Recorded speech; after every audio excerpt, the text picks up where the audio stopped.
Hello மக்களே, welcome back to DBC. OnePlus அடுத்து ரொம்ப ஈகராக வெயிட் பண்ணியிருக்கிறது அவங்களோட 12 சீரிஸ்க்காக தான். ஆல்ரெடி ஆன்லைனில் நிறைய ரூமர்ஸ் லீக்ஸ்லாம் போயிட்டு இருந்தாலும் சைனாவில் ரொம்ப ஃபேமஸாக அண்ட் ஒரு அளவுக்கு அஃபிஷியலான ஸ்பெக்கை கொடுக்கக்கூடிய வைபோ வந்து இப்போதைக்கு அதோட ஸ்பெக் ஷீட் அண்ட் லீக் இமேஜையும் கன்ஃபார்ம் பண்ணியிருக்காங்க. அது என்ன ஏதுங்கிறத பேசுறதுக்கு முன்னாடி இந்த வீடியோவை பார்த்து முடிச்சுட்டு உங்களோட ஒப்பீனியன் என்ன அப்படிங்கிறத மறக்காம கமெண்ட்ஸில் ஷேர் பண்ணுங்க. அதே நேரத்தில் வீடியோ பிடிச்சிருந்தா அப்படின்னா லைக் பண்ணிட்டு சேனலை சப்ஸ்கிரைபும் பண்ணிக்கோங்க. இந்த 12 ஸ்மார்ட் போன் பொறுத்த வரைக்கும் லீக் இமேஜ் வச்சு பார்த்தோம் அப்படின்னா ஒரு ஸ்லிம்மான ஃபார்ம் ஃபேக்டர் தான் ஸ்மார்ட் போன் இருக்கு. ஃப்ரண்ட் அண்ட் பேக் ரெண்டுமே கவுடா. பேக்ல போன டைம் எப்படி நமக்கு 11 சீரிஸ்ல கேமரா மாடுல் இருந்ததோ அதே மாதிரி ரவுண்ட் கேமரா மாடுல், அதுல 3 கேமராஸ் இருக்கிற மாதிரியான ஒரு செக்மெண்ட்டை தான் வந்து எடுத்துட்டு வராங்க. பார்க்கறதுக்கு நல்லாவே இருந்தது. ஒரு பிளாக் கலர் டோன்ல தான் அது கலர் பேட்டர்ன் இருந்தது. மோஸ்டா என்னென்ன கலர் வந்து இருக்கும் இந்த டைம் அப்படிங்கிற மாதிரி பெருசா அந்த லீக்கும் கிடைக்கல.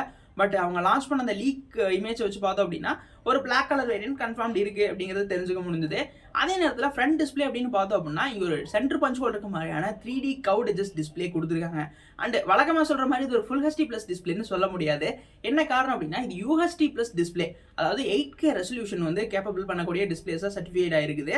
அதே நேரத்தில் செம்ம ஒரு டிஸ்பிளே எக்ஸ்பீரியன்ஸை ஃபீல் பண்ண முடியும். 120 ஹெர்ட்ஸ்க்கான ரெஃப்ரெஷ் ரேட்டும் அதே நேரத்தில் 1400 நிட்ஸ்க்கான பீக் பிரைட்னஸ் லெவலும் ஸ்க்ரீன் மெயின்டைன் பண்ணும் அப்படிங்கிற மாதிரி கன்ஃபார்ம் பண்ணியிருக்காங்க. ரொம்ப ஈகராக வெயிட் பண்ணியிருந்தது OnePlusோட கேமராஸ் தான். என்ன பண்ண போறாங்க? ஆல்ரெடி வந்து 11 சீரிஸ் வந்தப்பவே கேமரா நிறைய விஷயங்கள் நல்லா பண்ணியிருந்தாங்க. அந்த 12 சீரிஸ்ல என்ன மாதிரி கேமராஸ் பண்ண போறாங்க, என்னெல்லாம் புதுசாக கொடுக்க போறாங்கன்னு வெயிட் பண்ணியிருந்தேன்.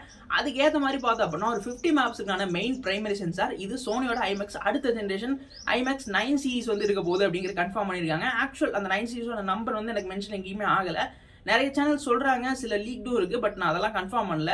ஓரளவுக்கு அஃபிஷியலாக தெரிஞ்சது ஒரு 9 சீரிஸ் IMAXோட 9 சீரிஸ் சென்சார் இருக்க போகுது அப்படிங்கிற மாதிரி அந்த ஒரு சென்சாரும், செகண்டா ஒரு 50 மேப்ஸுக்கான ultra wide sensor and more then செமையான ஒரு மேட்டர். அண்ட் ஃபைனலில் பார்த்தோம்னா ஒரு 64 மெகா பிக்சல் இருக்கக்கூடிய பெரிஸ்கோபிக் டெலிஃபோட்டோ லென்ஸ் அப்படின்னு சொல்லி மென்ஷன் பண்ணியிருந்தாங்க. ஆக்சுவலாக பெரிஸ்கோபிக் பார்த்துருக்கேன், டெலிஃபோட்டோ தனித்தனியாக பார்த்துருக்கேன். ஆனால் பெரிஸ்கோபிக் டெலிஃபோட்டோ லென்ஸ் அப்படிங்கிறது கொஞ்சம் புதுசாக இருந்தது. அண்ட் 3xக்கான ஆப்டிக்கல் ஜூமிங்கும் இதில் பண்ணிக்க முடியும் அப்படின்னு சொல்கிறாங்க. ஆல்ரெடி ஐஃபோன்ஸில் பார்த்தோம் அப்படின்னா பெரிஸ்கோபிக் லென்ஸ் வரப்போகுது அப்படிங்கிற மாதிரி நிறையா விஷயங்கள் போயிட்டு இருக்கு. இந்த நேரத்தில் OnePlus சைட்லேருந்து ஒரு ப்ரீமியம் செக்மெண்ட்ல இந்த ஒரு விஷயத்தை கேட்கறதுக்கு சூப்பராக இருந்தது. ஏன்னா பொதுவாக ஐஃபோனோட ஆண்ட்ராய்ட் ஸ்மார்ட் ஃபோன்ஸில் கேமராக்கு நிறைய விஷயங்கள் பண்ணுவாங்க. ஆக்சுவலாக நான் பர்ஃபார்மன்ஸ் வச்சு பேசலை, புதுசாக இனோவேஷன்ஸ் நிறையா இருக்கும். அந்த வகையில் OnePlus வந்து கொஞ்சம் டஃப் கொடுக்குற மாதிரி இருக்கும்னு நினைக்கிறேன். கண்டிப்பாக ஐஃபோனோட அடுத்த ஜென்ரேஷனுக்கு டஃப் கொடுக்குற மாதிரி தான் கேமரா செக்மெண்ட் இருக்குன்னு எக்ஸ்பெக்ட் பண்ணுறேன். ரியல் டைமில் வந்ததுக்கப்புறம் தான் எப்படி இருக்குன்னு நம்மளால சொல்ல முடியும். அண்ட் செல்ஃபீஸ்னு வரும்போதையும் நமக்கு இங்கே 32 மேப்ஸுக்கான செல்ஃபி கொடுத்துருக்காங்க. பொதுவாக போன டைம் அந்த சென்சார் தான் ஆக்சுவலாக யூஸ் பண்ணியிருப்பாங்கன்னு நினைக்கிறேன். ஆக்சுவல் சென்சார் என்ன அப்படிங்கிறத மென்ஷன் பண்ணலை, அதனால நமக்கு அதை பற்றி பெருசாக தெரியல. பேக்கை பொறுத்த வரைக்கும் நமக்கு 8K வரைக்குமான வீடியோஸை ரெக்கார்ட் பண்ணிக்க முடியும். ஃப்ரண்ட்ல 4K வரைக்குமான வீடியோஸை ரெக்கார்ட் பண்ணிக்க முடியும் 30 FPSல அப்படிங்கிற மாதிரியான கேப்பபிலிட்டி தான் கொடுக்கறதுக்கு மோஸ்ட் ஆஃப் சான்சஸ் இருக்கு. ஆக்சுவலாக கேமராஸ் நைட் ஃபோட்டோகிராஃபிஸ் அண்ட் இன்டெகிரேட்டட்க்கு நல்லா இருக்கும், இன்னும் கலரிங்ஸ் வந்து சூப்பராக இருக்குங்கிற மாதிரி கிளைம் பண்ணுறாங்க. வழக்கமாக சொல்கிறதா. அண்ட் நிறைய கொஞ்சம் புது சென்சார்ஸ்லாம் யூஸ் பண்ணியிருக்காங்க. கண்டிப்பாக எக்ஸ்பீரியன்ஸ் பண்ணி பார்க்கணும் ஒரு ஐடியா இருக்குது. பார்ப்போம் நம்ம கையில் ஃபோன் கிடைக்குதா அப்படின்னு சொல்லிட்டு. ப்ளஸ் புது ஜென்ரேஷன் ஸ்மார்ட் ஃபோன்ஸ் எடுத்துகிட்டு வரும்போது மெயினாக அந்த டைம் இருக்கக்கூடிய ட்ரெண்ட் சிப்பை விட அதோட அப்கிரேட் சிப்செட்டை எடுத்துகிட்டு வருவாங்க. எப்பயுமே சரி, அவங்க தான் முதல்ல அந்த சிப்செட் எடுத்துகிட்டு வருவாங்க. அதே வகையில் ஸ்னாப்ட்ராகனோட அடுத்த generation Snapdragon 8 Gen 3rd generation chipset இருக்க போகுது அப்படிங்கிறது சொல்லி கன்ஃபார்ம் பண்ணியிருக்காங்க. ஆக்சுவலாக ரொம்ப நாள் ரூமர்ஸ்லேருந்தும் கன்ஃபார்ம் பண்ண விஷயம் தான். நமக்குமே ஆல்ரெடி இதான் கொடுக்க போகிறாங்கப்பா அப்படிங்கிற மாதிரி ஒரு விஷயம் தெரிஞ்ச போன ஒரு விஷயம் தான். பட் இப்போ அந்த 8 Gen 3rd ஜென்ரேஷனோட ஆக்சுவல் பர்ஃபார்மன்ஸ் நிறைய ரூமர்ஸ்லாம் போயிட்டே இருந்தாலும் வந்து இன்னும் பெட்டரான 8 Gen 2nd விட இன்னும் பெட்டரான பர்ஃபார்மன்ஸ் இருக்கணும்.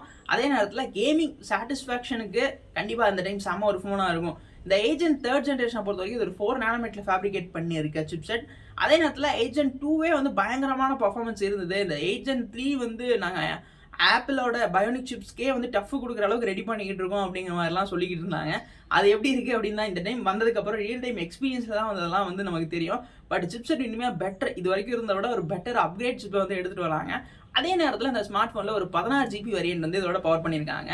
மெயின் வந்து இந்தியாவுக்கு குளோபலாக வரும்போது 16 வேரியன்ட் வரும். ஆனால் சைனாக்குன்னு ஸ்பெஷலாக ஒரு 24 GB வேரியன்ட் வந்து இருக்கிற மாதிரி தான் நான் கேள்விப்பட்டேன். இந்த 24 GB ரேம் அப்படிங்கிறது ரொம்ப புது விஷயம்லாம் இல்லை. ஆல்ரெடி சைனா லான்ச் பண்ண OnePlus Ace 2 சீரிஸ்லாம் லான்ச் பண்ணுறாங்க 24 GB ரேம்.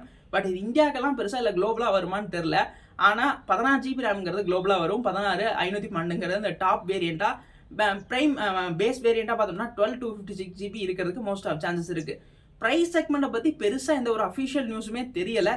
ஆக்சுவலாக நான் ஒரு 70K வரைக்கும் செட் பண்ணுவாங்க அப்படின்னு ஒரு எக்ஸ்பெக்ட் பண்ணுறேன். ஆக்சுவலாக நான் வீடியோவில் மறந்த ஒரு விஷயம் தான் அதோட பேட்டரிஸ்னு சொல்லலாம்.